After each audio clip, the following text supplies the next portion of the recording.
Hey friends, this is Sabrina, and today I'm doing a solo episode. After years of watching Formula One on television, analyzing team strategies, and discussing things like regulatory frameworks on this podcast, I finally attended my first Grand Prix in person, the 2025 United States Grand Prix at the Circuit of Americas. Now you might be thinking, Sabrina, you've been covering F1 for how long and this is your first race? Fair question, and here's what I'll tell you. Sometimes the timing needs to be right.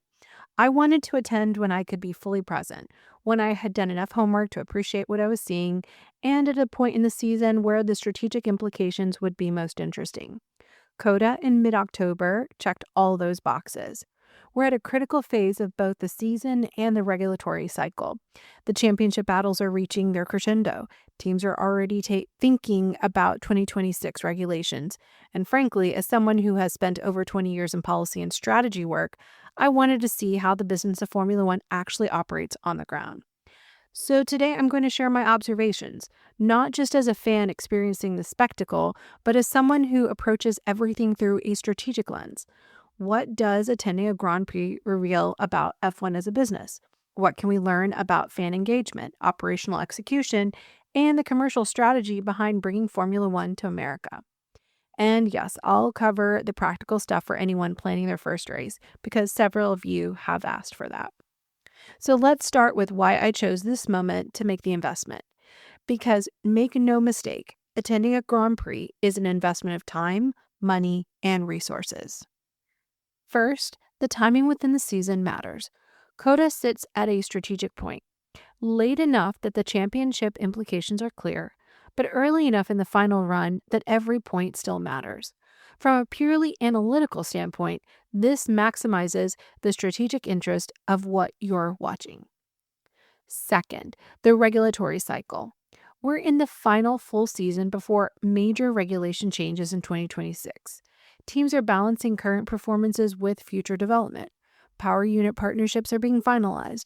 This creates a fascinating dynamic where what's happening on track reflects longer-term strategic positioning, not just this season's results.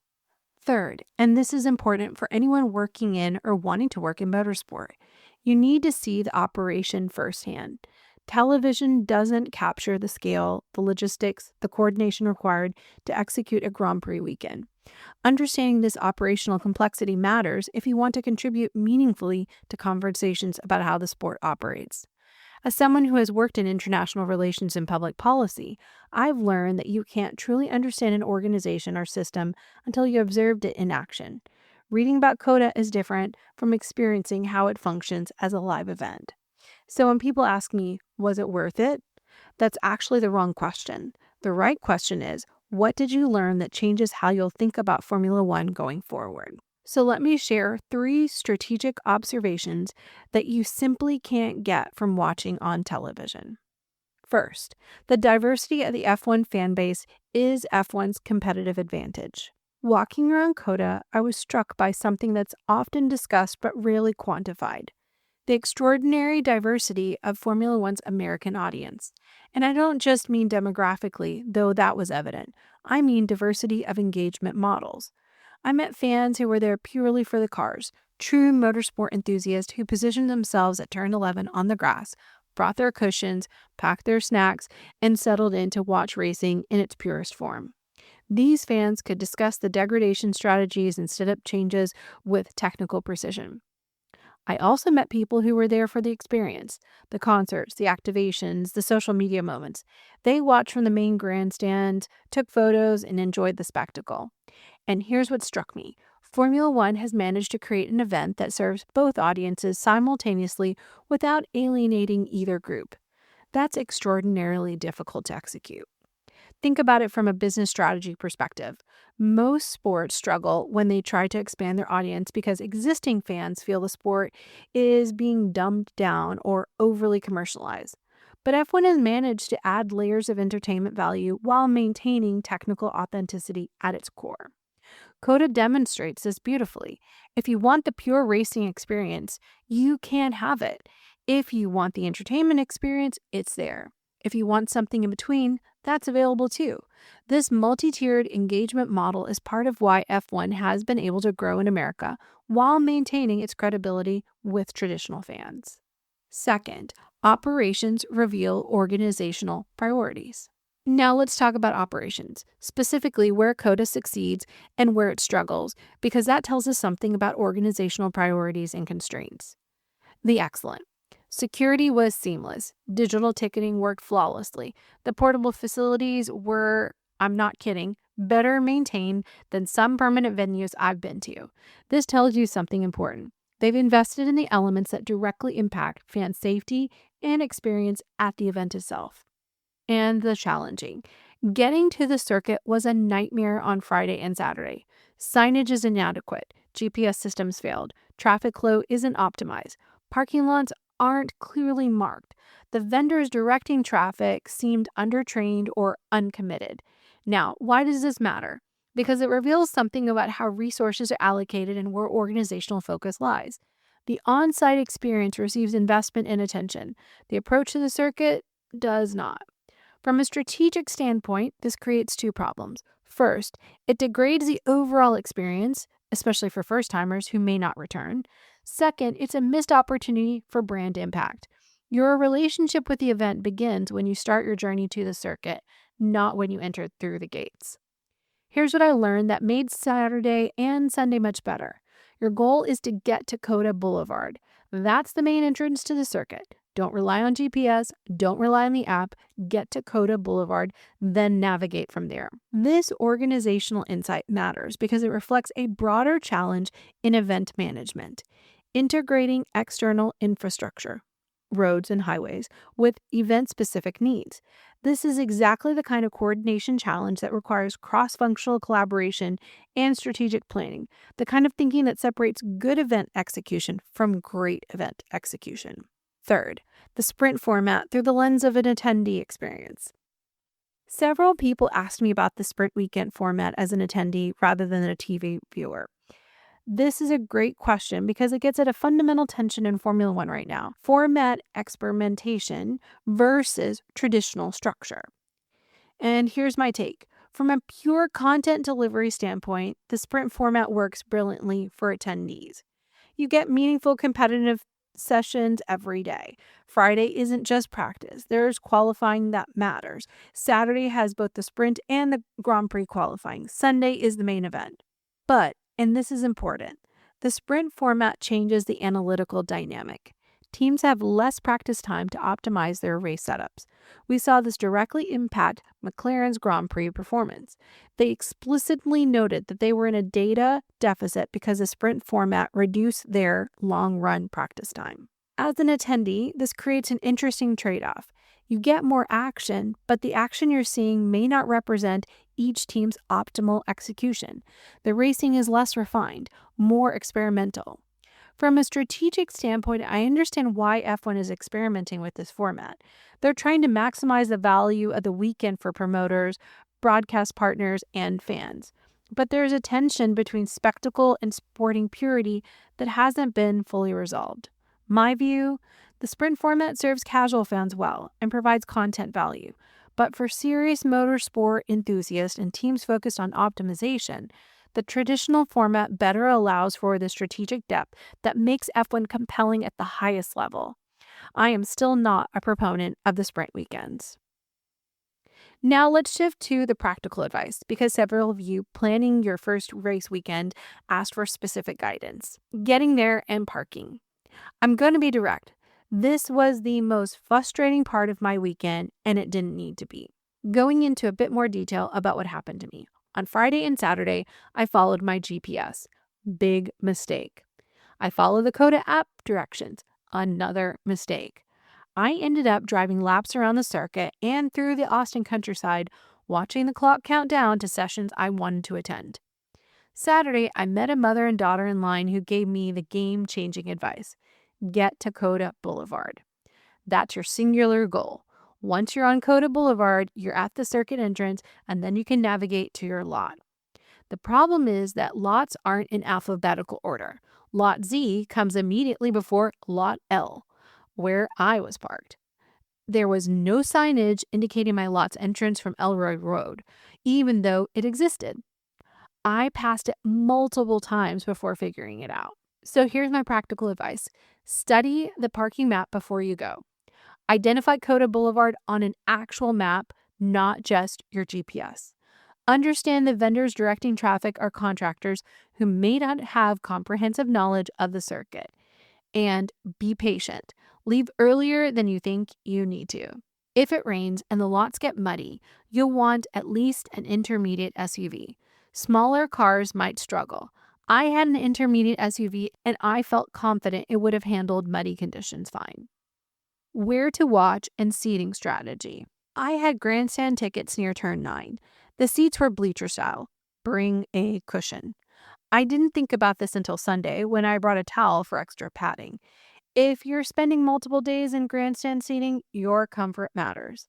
Here's what I discovered. I actually spent more time at turn 11 in the general admission grass area than in my assigned grandstand seat. And this taught me something important about optimizing your race experience. The people at turn 11 were true motorsport fans. Everyone there was welcoming, knowledgeable, and genuinely passionate about racing. I met a grandfather who used to race sports cars there with his family. I met 2 cousins, one from Kentucky and one from Fort Worth, who were excellent F1 enthusiasts. The conversation, the community, the atmosphere, it was everything I hoped the F1 community would be. The grandstand felt, I'll say this diplomatically, cliquish on Friday and Saturday. Sunday, when it was fullest, the atmosphere improved dramatically. I met a couple who attended every COTA race. I met a group from North Carolina that included a passionate Haas fan who cheered unabashedly every time a Haas driver drove by. So here's my recommendation. Don't feel locked into your assigned seat. Walk around, find viewing locations and the community that fits your engagement style. COTA's topography allows for diverse viewing experiences, so take advantage of it. The etiquette incident and what it teaches. I want to share one incident from Sunday that frustrated me because it speaks to something important about how we engage as a community. During the formation lap, as cars were getting into their grid positions, a group of guys sauntered into our grandstand section like they owned the place. They were carrying drinks, seemed to have no sense of urgency, and attempted to access a row that was already occupied. This led to a mini confrontation, thankfully not violent, but it distracted everyone around us at a critical moment. We were at turn 9, watching screens for the start. We needed to see the run up to turn 1. Instead, we were dealing with this situation. Here's what bothered me: the lack of awareness and consideration.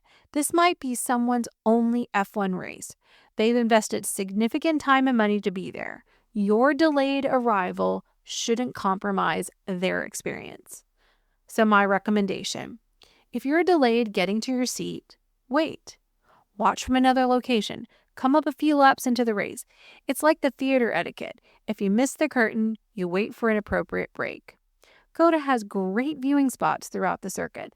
There's no reason to disrupt other fans at the most critical moment of the race. This isn't just about politeness. It's about recognizing that we're all a part of the shared experience. Food, facilities, and logistics. I didn't end up eating at the track. Not intentionally, I just wasn't hungry. I ate breakfast at my hotel before heading to the circuit, and it sustained me through the day. I'd leave the track in the evening and have dinner at a restaurant before heading back to Round Rock where I was staying. That said, I checked out the food options. Standard event pricing, think $50 to $100 per day, depending on your appetite. Food trucks, things like hot dogs, tacos, burgers, and even more elaborate options. It's not unreasonable for event pricing. The portable facilities, i.e. porta potties, deserve specific mention, again, because I have high standards here and I was pleasantly surprised. They were cleaned, well-maintained, and accessible. They can run out of water, so bring your own hand sanitizer. As I said before, security was seamless. Make sure your phone is charged. Tickets are digital on the COTA app. If you're leaving and planning to return same day, make sure someone scanned you out so you can return in. Weather, clothing, and comfort. I got lucky with the weather. Friday was hot, though we took shade under the grandstand in between sessions. Saturday was comfortable with cooler temperatures. Sunday was glorious. sunny with wind that made it absolutely comfortable. I wore cotton linen dresses, comfortable walking shoes, carried a crossbody bag with minimal items, including my spare battery pack. I had a wide brim hat, sunglasses, and my loop earplugs, which I recommend for anyone sensitive to sound. The Texas weather, though, is unpredictable. This race had no rain and no cold, which significantly influenced my comfort calculation. Different conditions would have changed the experience, but I still think with planning, you could enjoy COTA because it is a well-run race. What I enjoyed beyond the racing. I watched the Porsche Carrera Cup activities. That said, I would have loved to see F2 at this track. It was fun watching people do hot laps in the F1 driving experience. The driver's parade was enjoyable. The national anthem singer was lovely, and the flyover was great. I didn't stay for concerts. If I had, I probably would have stayed for the Garth Brooks concert. But honestly, I was there for the racing. Being trackside, being outside, watching cars go by, that was the joy. I'm a nerd, so I actually brought a book to read while waiting for the sessions. Someone who works inside all day like me, being outdoors, soaking up the sun, enjoying the atmosphere, that was valuable itself. So let me step back and evaluate COTA as a venue from a strategic perspective. Circuit of the Americas has accomplished something significant. It's established itself as a credible, respected venue on the F1 calendar. That's not easy, especially in a market that historically didn't embrace Formula One the way it does now. The circuit itself offers excellent viewing. The topography is challenging but creates interesting racing lines. The facility can accommodate diverse fan experiences, from luxury boxes to grass seating. This range is essential for market development in America, where F1 is still establishing its cultural footprint. Where COTA excels: on-site experience and fan services, security and safety protocols, facility cleanliness and maintenance, diversity of viewing options, integration of supplementary entertainment. Where COTA needs improvement: access and approach logistics, signage and wayfinding, traffic management and parking coordination, screen placement and visibility from certain grandstands. That last point matters. The screen for my grandstand section was positioned where it was difficult to see from the top rows. When I positioned myself with my new friends near turn 11, the sightlines were better. Small operational details like screen placement significantly impact experience quality. One sponsor activation I want to mention: American Express had a promotion providing headphones to listen to commentary. I got a pair on Saturday, and it transformed my qualifying experience. For other sessions, I relied on the general speakers or kept my F1 app open to understand timing and positioning. This kind of sponsor activation creates genuine value for attendees while providing brand visibility. It's the kind of win-win commercial partnership that elevates the overall experience. COTA, from a strategic standpoint, represents Liberty Media's bet on the American market, and it's paying off. The diversity of attendees, the enthusiasm, the willingness to engage with the sport, it's all there. I saw families of all ages and generations, young babies in strollers, which concerned me given the heat, teenagers, young adults, every ethnicity. On Sunday, attendees definitely took their gear and passion to another level. Signs, costumes, team colors everywhere. This is what successful market penetration looks like. COTA has created room for everyone, whether you're there for the cars, the atmosphere, the social experience, or all of the above.